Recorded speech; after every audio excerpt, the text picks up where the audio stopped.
Listed in the data table are IQ scores for a random sample of subjects with medium lead levels in their blood.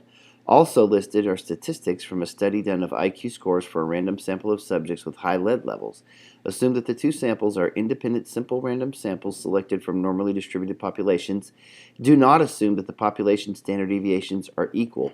And that's an important piece of information right there, that we should not assume that the population standard deviations are equal. Let's click on this icon here to see the data. We notice that for medium lead level group here, we have the raw scores, and then with the high lead level group, we actually have the statistics already summarized. So what we're going to need to do is click on this icon and load this data into StatCrunch and get the measures for this group also, so that we can use those in StatCrunch to actually find some things like the test statistic and the p-value. So we'll click Stat, Summary Statistics, Columns, Variable 1, Compute, and now we have the sample size for group 1, N1 is 11.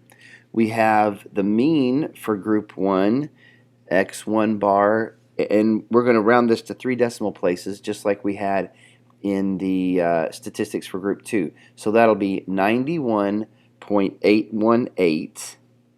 And then we also have the standard deviation for this group. And again, for group 2, the rounding was 3 decimal places. So we'll do the same here, and we'll round this to 10.157. Now, the question says to use a 0.05 significance level and test the claim that the mean IQ scores for the subjects with medium lead levels is higher than the mean for subjects with high lead levels. Now, we remember, then go back here and look at this table. High lead level group is specified as group 2. So that means that the medium lead level group will be group 1.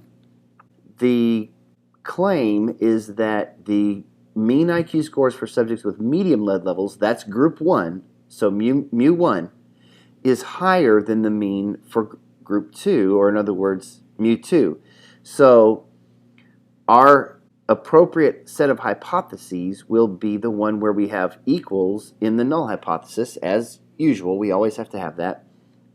And then our alternative hypothesis will be that the mean for group 1, the mean for those with a medium lead level, is greater than mu2, the mean for the group with the high lead levels.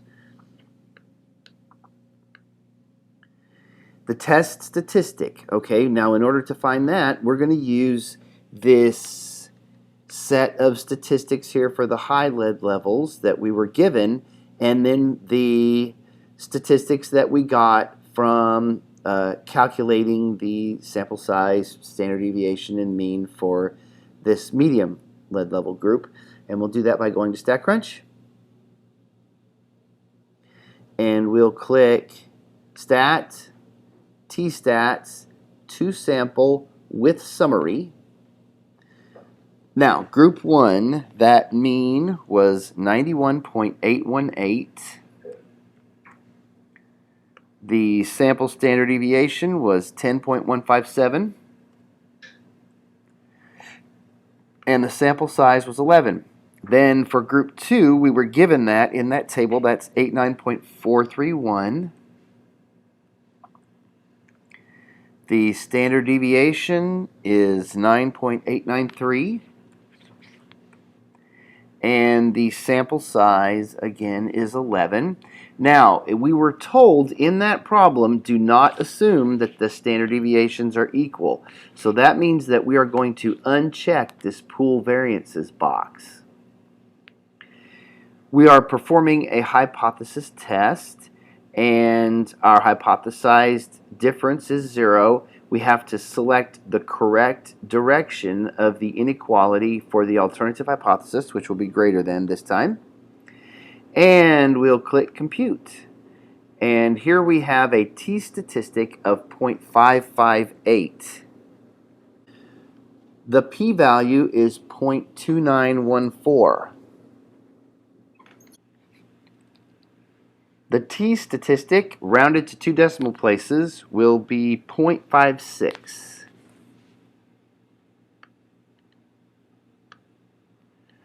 The p-value, rounded to 3 decimal places, will be 0.291.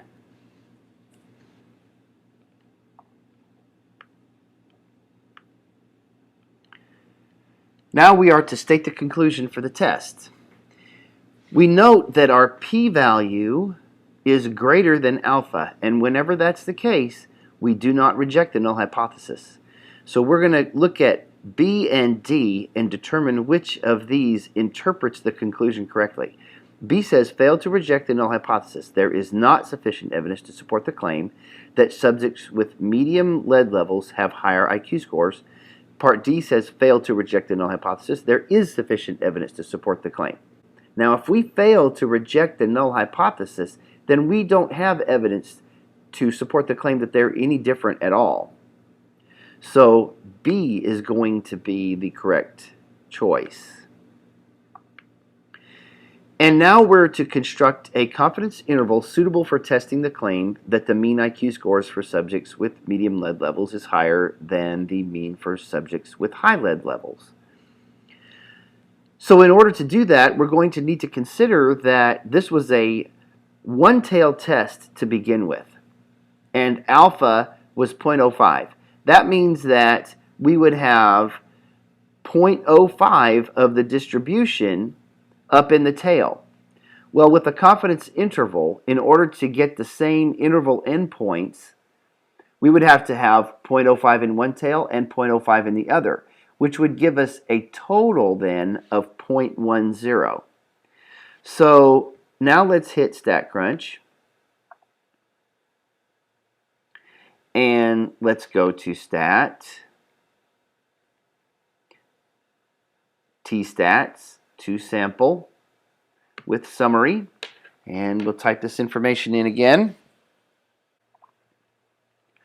Again, make sure that you uncheck pool variances. This time we're constructing a confidence interval, and since we decided that we would have to have 0.05 out in each tail in order for this to match the hypothesis test, then this is going to be a 90% confidence interval. So we'll click compute, and this gives us a box that gives us the left and right endpoints, minus 4.986 to 9.760.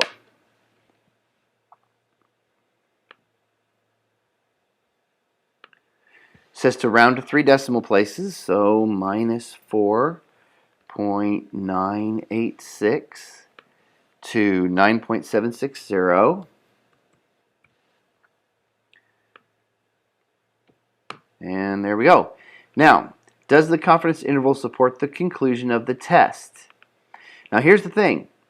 When we subtract two numbers and that value is 0, then that means that those numbers are not different. It means they're the same. And if this confidence interval contains the value 0, which it does, from minus 4 to 9, you have to pass through 0 to get there. So in other words, this interval does contain the value 0. So we're 90% confident that the actual difference in these means is somewhere in between these values. It could be 0, so we can't state that we have data that supports the claim that one is bigger than the other, because it's possible that that difference is 0, according to our data. So the question now says, does the confidence interval support the conclusion of the test? Yes, because the confidence interval contains 0.